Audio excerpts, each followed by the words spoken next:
Salut, alors moi c'est Luce.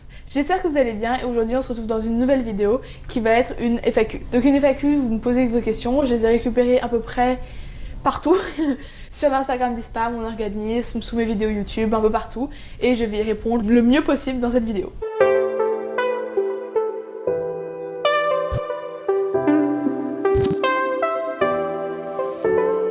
Première question, pourquoi tu choisis cette région du Canada? Déjà, il faut savoir que moi je suis en Nouvelle-Écosse, donc si vous voyez à peu près où est New York, c'est au-dessus de New York mais au Canada. C'est une presqu'île, c'est une des plus petites provinces du Canada et moi ce que j'aimais beaucoup par rapport à cette région c'est qu'elle est considérée comme être un concentré de tout ce qu'on voit au Canada. Donc au Canada on va voir par exemple de la côte, la mer et tout ça, on va voir la forêt, beaucoup de forêts, la neige, la montagne, la campagne, tout ça on va le retrouver en Nouvelle-Écosse. C'est vraiment tout ce qu'on peut retrouver en Canada lié en petit en Nouvelle-Écosse. Et du coup je trouvais ça super intéressant de pouvoir aller dans un si petit territoire là où tu vois tant de choses et qui représentent si bien le Canada. En tout cas c'est comme ça que les gens décrivaient cette région et c'est ce qui m'a le plus conquis. Et la deuxième raison c'est que aller au Canada c'est beaucoup plus cher qu'aller par exemple aux USA et que la Nouvelle-Écosse était l'une des régions les moins chères il me semble du Canada. Donc voilà, les deux raisons associées ont fait que c'est la région vers laquelle je me suis dirigée. Et si c'était à refaire franchement je reviendrai en Nouvelle-Écosse parce que les paysages sont déjà magnifiques, on a beaucoup de nature, on a énormément de forêts et tout ça. Moi je crois que je viens de Paris mais pourtant être là dans une maison au milieu de la forêt et tout, c'est ce que je trouve vraiment génial. Ça me change de mon quotidien justement. Il y a les lacs, c'est probablement la plus belle chose que j'ai vue depuis que je suis arrivée en Nouvelle-Écosse. C'est vraiment magnifique. Je les filme chaque matin, je m'en lasse pas. Le premier jour quand je suis passée devant, je me suis dit que j'allais certainement m'habituer et tout ça, mais non. À chaque fois que je passe devant un lac, je continue à le filmer, je continue à être impressionnée parce que je trouve ça vraiment très très beau. Donc voilà, en plus les gens sont très très gentils, enfin, région au top, voilà. Deuxième question, quel est mon plus beau souvenir au Canada? Ça c'est vraiment pas une question facile parce que mon année en général a été vraiment géniale et choisir un souvenir en particulier c'est vraiment super dur. Mais je crois que si je devais en choisir un, je m'orienterais vers deux, du coup c'est pas logique, mais le premier ça ferait le week-end d'orientation, en fait quand on arrive au Canada, peut-être 3 semaines après notre arrivée, on a un week-end qu'on passe avec tous les autres étudiants internationaux et c'était vraiment super sympa. C'était dans un grand camp de vacances avec un lac, des activités, des trampolines, on pouvait faire du tir à l'arc, on pouvait faire tout en fait et c'était vraiment vraiment très sympa. C'est là où je me suis fait mes premiers amis, là où j'ai commencé à tisser des liens, à voir avec quelle personne je m'entendais et tout ça. C'est le moment là où t'es émerveillé de tout parce que tu commences à découvrir la culture canadienne, tu découvres les gens, enfin c'était vraiment un merveilleux souvenir. Et le deuxième, je pense que ça ferait en général tous les moments que j'ai passés avec ma bande d'amis. Donc c'est des gens qui viennent d'Europe. J'ai aussi des amis canadiens, mais mes plus proches, c'est ceux qui viennent d'Europe. Avec qui, il y en a une française, il y a une autre française dans le groupe, mais je ne parle jamais en français avec elle. Et ça ferait tous les moments que j'ai vécu avec eux. Mais si je devais vraiment choisir un, je pense que ça ferait le moment là où on a essayé de se baigner dans une rivière. Quand il gelait dehors, il y avait de la neige, il faisait moins 10 degrés ou moins 14, il faisait glacé. Et on a essayé de se baigner dans la rivière et c'était très chouette, c'était hyper froid, on n'a pas été malade, merci. Mais c'était très drôle, donc je pense que ça ferait un de mes meilleurs souvenirs en tout cas. Voilà. J'ai pas vraiment répondu à la question, mais c'est trop dur de choisir un en particulier. Troisième question, comment se déroulent les cours au Canada? Les cours au Canada, je crois que ça varie d'une région à l'autre. Moi je suis en Nouvelle-Écosse, donc je vais parler que pour la Nouvelle-Écosse. C'est très différent qu'en France. Ici on a 2 semestres, donc l'année est divisée en 2 parties. On a 4 sujets par semestre et 4 sujets par jour. Les cours commencent à 9h du matin et terminent à 15h le soir. C'est beaucoup plus léger que ce qu'on a en France. Et on a 4 sujets par jour, on a les 4 mêmes matières chaque jour, mais dans des sens alternés. Du coup on n'a pas la même journée chaque jour, mais on a les mêmes matières chaque journée. Je sais pas si ça fait sens.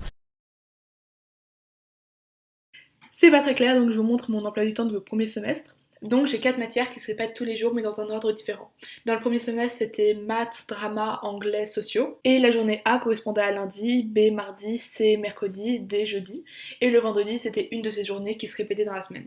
Donc voilà, c'est les mêmes matières chaque jour mais comme c'est dans un ordre différent, ça change un peu la routine et tout ça. Et voici mon emploi du temps de deuxième semestre, donc bon vous avez compris le principe, sachant que la pause lunch est entre la période 2 et la période 3. Voilà. Les sujets sont vraiment très variés, c'est hyper épanouissant. Il y a de tout, par exemple moi ce trimestre j'ai vidéo et production, donc on fait des vidéos, on les produit et tout. Et il n'y a pas de sous-matière, par exemple en France on va considérer que par exemple l'art c'est une matière qui est un peu moins importante et on a besoin de moins d'heures en art qu'en maths. Et sinon tout est à égalité et tout ça. Et bah, c'est vraiment super et je trouve ça super enrichissant en tout cas pour un an de pouvoir choisir plein de sujets hyper variés et tout. Alors j'ai quand même dû prendre les matières obligatoires sont maths et anglais pour un trimestre et voilà. Mais en plus ma classe d'anglais c'était ma préférée donc génial. Et ce qui change en général, c'est qu'ici les profs sont beaucoup plus détendus, on a une relation beaucoup plus proche avec les profs, les élèves sont beaucoup plus respectueux, les profs sont beaucoup plus compréhensifs, sont beaucoup plus proches des élèves, on a beaucoup moins de boulot. Je pense qu'en général, le niveau d'école au Canada est quand même plus bas que celui français, en tout cas le niveau de l'école lycée au Canada. Mais c'est vraiment super enrichissant, je trouve, de vivre cette année au Canada et je suis vraiment hyper reconnaissante pour ça. Voilà, j'espère que j'ai bien répondu à la question. Deuxième question, comment s'est passée mon intégration au lycée?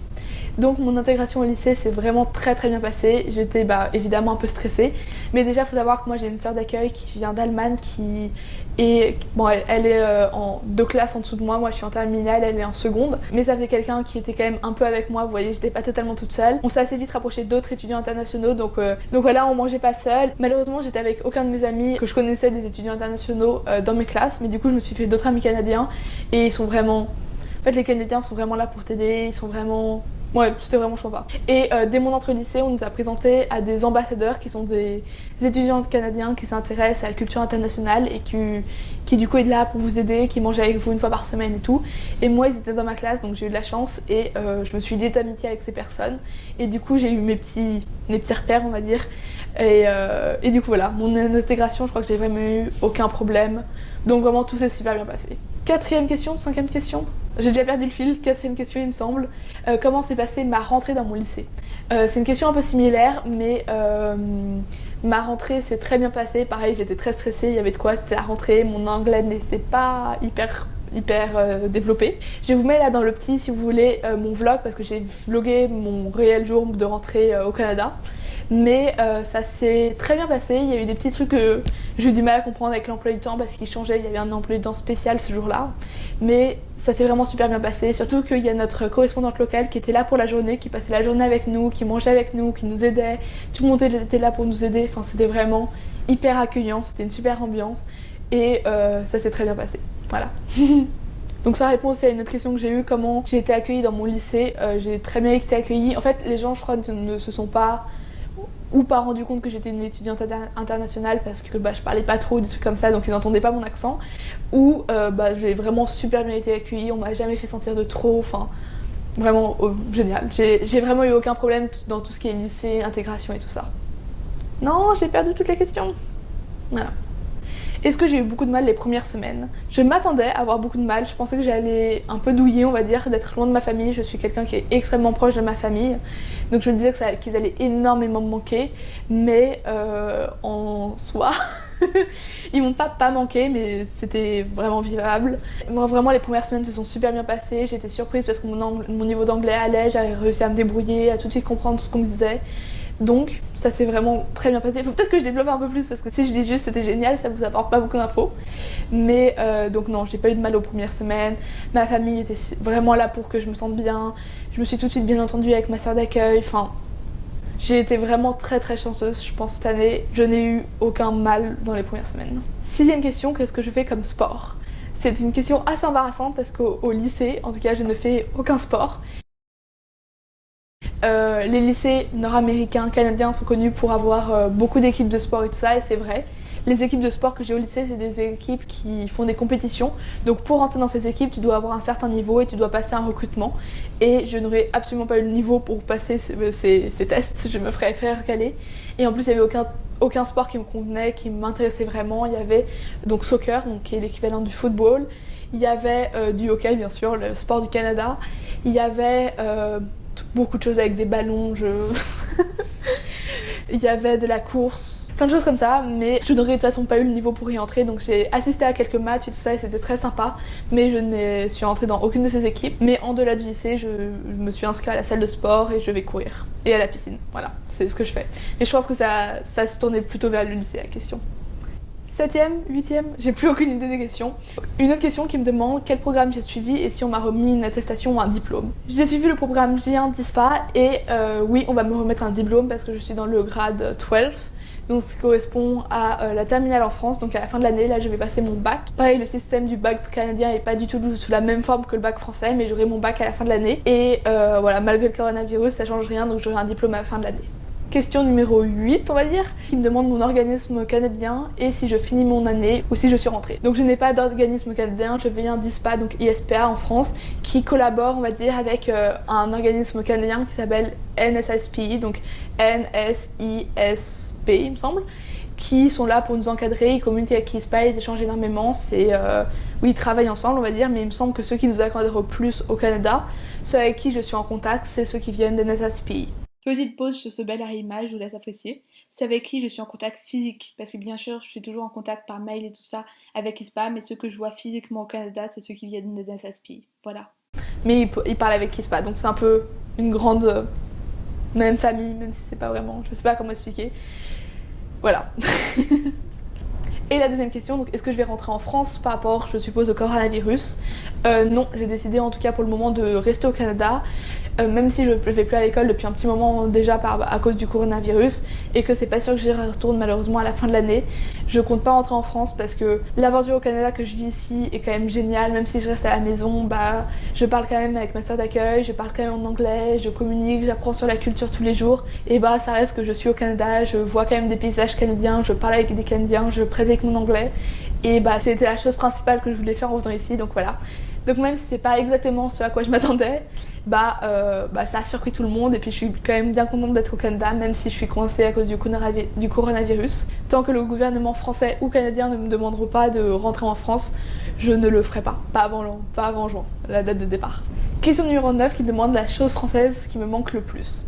Évidemment, ma famille et mes amis me manquent, mais si on parle d'une chose, je dirais que c'est peut-être mon appartement en France. C'est là où je vis, ma maison et tout ça, donc ça me manque pas mal. Et sinon, c'est juste me promener dans les quartiers de Paris, mes quartiers préférés, juste aller dans les magasins et tout. Et ça, c'est triste parce que quand je vais rentrer en France, je pourrais sûrement pas refaire tout ce que j'ai envie de faire. Et c'est clairement pas très grave, mais c'est vrai que ça m'aurait fait plaisir de rentrer en France et de pouvoir faire tous les trucs préférés que je fais, tout ce qui m'a manqué cette année et tout. Alors qu'à mon avis, je vais rentrer en France et je vais rester à la maison avec un masque. Mais ouais, je dirais que c'est me promener dans les quartiers de la capitale et être dans ma maison. Voilà. 11e question, avec quel organisme je suis partie et qu'est-ce que j'en pense? Je suis partie avec ISPA, donc c'est un organisme français comme je vous disais, et je pense que c'est un très très bon organisme.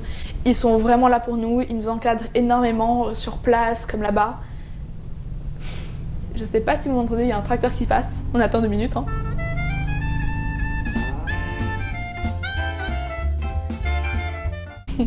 Donc je pense que c'est vraiment un super organisme, je n'en pense que du bien. Je pense que c'est des personnes qui se soucient réellement de chaque humain et de chaque étudiant d'échange et pas simplement de faire de l'argent.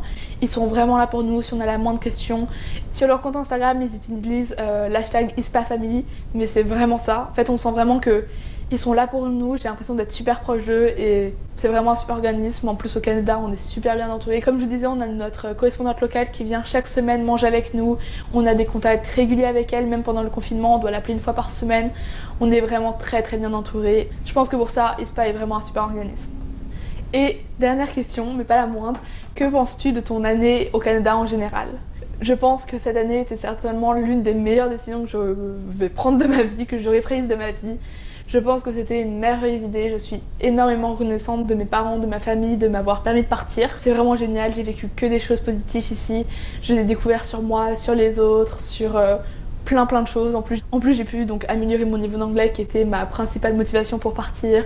J'ai rencontré des gens extraordinaires, j'ai vraiment eu aucune galère il me semble au Canada ou rien de notable. Il m'est vraiment rien arrivé de vraiment mauvais. Enfin, ça a vraiment été une super année, je suis hyper contente d'avoir pris la décision de partir. Je suis aux anges. Je suis vraiment trop contente, même pendant cette période de nos confinements, je reste contente d'être au Canada. Enfin, je crois que je pourrais pas être plus contente, donc ouais, mon année a été formidable. Et je suis extrêmement reconnaissante pour ça. Merci d'avoir regardé cette vidéo, j'espère qu'elle vous aura plu. Je vous dis à bientôt pour la suite de mes aventures au Canada. D'ici là, bye tout le monde.